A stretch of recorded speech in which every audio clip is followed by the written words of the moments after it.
Hello everyone, कैसे हैं आप लोग। आप सभी का स्वागत है हमारे इस यूट्यूब चैनल पर। तो दोस्तों, जैसा कि आप सभी लोग एसएससी एमटीएस का एग्ज़ाम देने के बाद से इसके रिजल्ट व इसके कट ऑफ का बहुत ही ज़्यादा वेट कर रहे होंगे। तो फाइनली दोस्तों, आज के वीडियो में आप लोगों को बताने वाले हैं कि इसका जो रिजल्ट है ये कब तक आपको देखने को मिल जाएगा, व साथ ही जिसका सबसे ज़्यादा आपको इंतज़ार है कि इसका कट ऑफ इस बार कितना जा सकता है, उसके बारे में भी दोस्तों एनालिसिस करेंगे। तो आइए सबसे पहले बताते हैं कि इसका जो रिजल्ट है वो कब तक आपको देखने को मिल जाएगा। तो इसके लिए दोस्तों मैंने कुछ प्रीवियस ईयर का डाटा लिया हुआ है, वो आपको दिखाते हैं और बताते हैं कि जो एसएससी एमटीएस का है वो क्या प्रोसीजर रहता है रिजल्ट आने का, एग्ज़ाम के आंसर की के कितने दिन बाद तक आपका जो रिजल्ट है आपको देखने को मिल जाता है। तो देखिए, यहाँ पर मैंने आप लोगों के लिए प्रीवियस 2 ईयर का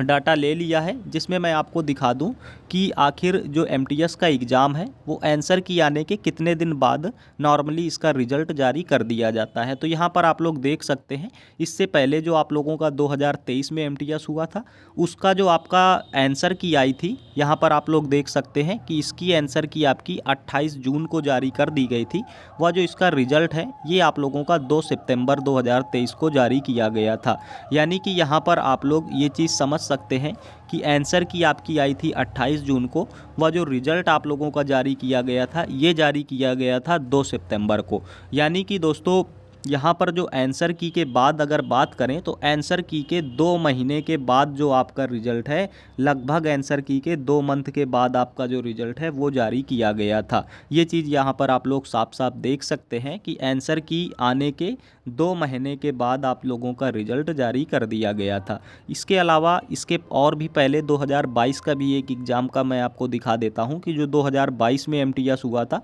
उसमें भी आप लोग देख सकते हैं कि इसकी जो आंसर की आप लोगों की जारी की गई थी ये जारी की गई थी 2 अगस्त को, और इसका जो रिज़ल्ट आया था ये आया था 17 अक्टूबर 2022 को। यानी कि यहाँ पर भी अगर आप लोग देखेंगे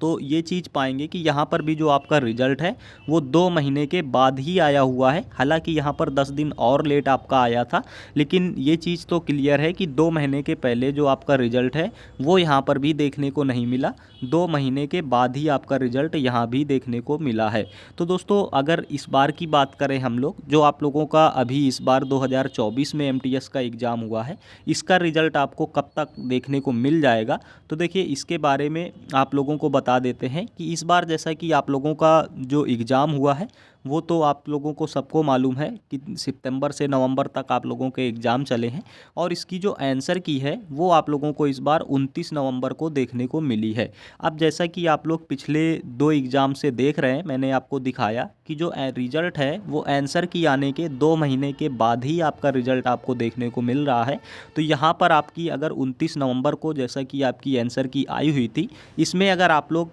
2 महीने और ऐड करेंगे तो आप लोग ये पाएंगे कि आपका जो रिज़ल्ट है 2 महीने बाद आप लोगों का लास्ट जनवरी या स्टार्टिंग फरवरी तक आपका जो रिज़ल्ट है वो आपका जाता हुआ दिखाई दे रहा है। तो यहाँ पर ये चीज़ आप लोग समझ सकते हैं कि लास्ट जनवरी के पहले आपका रिज़ल्ट आने की दोस्तों अभी तक तो कोई संभावना नहीं जताई जा सकती। आपका जो रिज़ल्ट है वो लास्ट जनवरी या स्टार्टिंग फरवरी तक ही आपका जो रिज़ल्ट है वो आ सकता है। लास्ट जनवरी तक या दोस्तों फरवरी में स्टार्टिंग फरवरी तक आपका रिज़ल्ट जो है वो जारी कर दिया जाएगा। ये चीज़ आप लोग खुद एसएससी के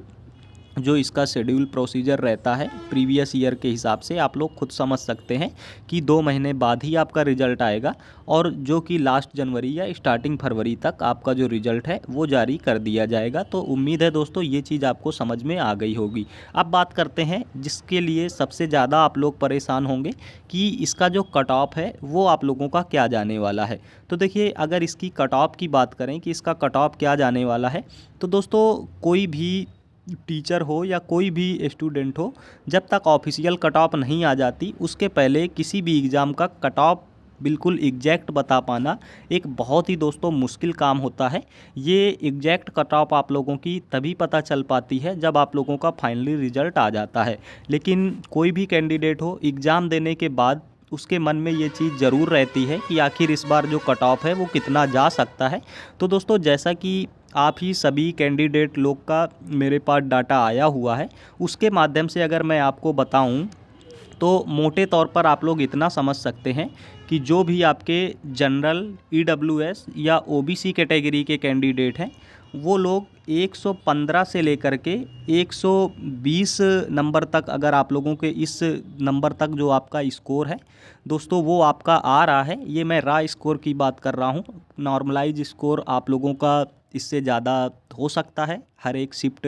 की डिफ़िकल्टी के हिसाब से, लेकिन अभी जो आपने मैच किया होगा उसमें अगर आप लोगों का 115 से 120 तक नंबर बन रहे तो ये एक अच्छा स्कोर है, ये चीज़ मैं कह सकता हूँ जनरल, ईडब्ल्यूएस व ओबीसी कैटेगरी के कैंडिडेट के लिए। व एससी एसटी के कैटेगरी के जो कैंडिडेट हैं उनके लिए 105 से लेकर के 110 नंबर तक भी अगर आपके बन रहे तो ये भी एक अच्छा स्कोर है। अब दोस्तों इसमें डिपेंड करेगा, ज़रूरी नहीं कि किसी कैंडिडेट के 115 नंबर बन रहे, बहुत सारे ऐसे कैंडिडेट होंगे जिनके अभी 115 बन रहे होंगे, बाद में नॉर्मलाइजेशन के बाद काफ़ी नंबर बढ़ जाएंगे तो उसका 115 में भी सिलेक्शन हो जाएगा। और बहुत सारे हो सकता है ऐसे कैंडिडेट भी हों जिनके अभी 120 नंबर बन रहे होंगे लेकिन नॉर्मलाइजेशन के बाद उनका सिलेक्शन ना हो, उनके नंबर उस हिसाब से ना बढ़ें। तो इस वजह से अभी बिल्कुल क्लियर कुछ कह पाना दोस्तों संभव नहीं है, लेकिन मोटे तौर पर एक आइडिया लगाया जा सकता है कि जिस हिसाब से आप सभी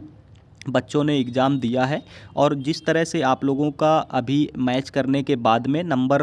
ज़्यादातर समझ में आ रहे हैं, एवरेज मार्क्स जिस तरह से आपके निकल रहे हैं, उससे यही आइडिया लगाया जा सकता है कि जो आपका कट ऑफ है अगर अभी आपके 115 से 20 नंबर तक आ रहे हैं तो ये अच्छा स्कोर है बहुत ही आप लोगों के लिए। अगर एससी एसटी कैटेगरी से हैं तो 105 से 110 तक अगर आपके आ रहे हैं तो ये भी एक अच्छा स्कोर है। इतना स्कोर अगर आप लोगों का हो रहा है दोस्तों तो ये एक अच्छा आप लोगों का स्कोर हो सकता है। बाकी इससे रिलेटेड कोई भी और ऑफिशियल रिजल्ट डेट या ऑफिशियल कोई भी और नोटिस आप लोगों की आती है एमटीएस के बारे में तो हमारे चैनल में उसकी जानकारी सबसे पहले आपको प्रोवाइड करा दी जाएगी। उसके लिए आप लोग इस चैनल को सब्सक्राइब कर सकते हैं और मिलते हैं दोस्तों अगले वीडियो में किसी नई जानकारी के साथ। तब तक के लिए जय हिंद।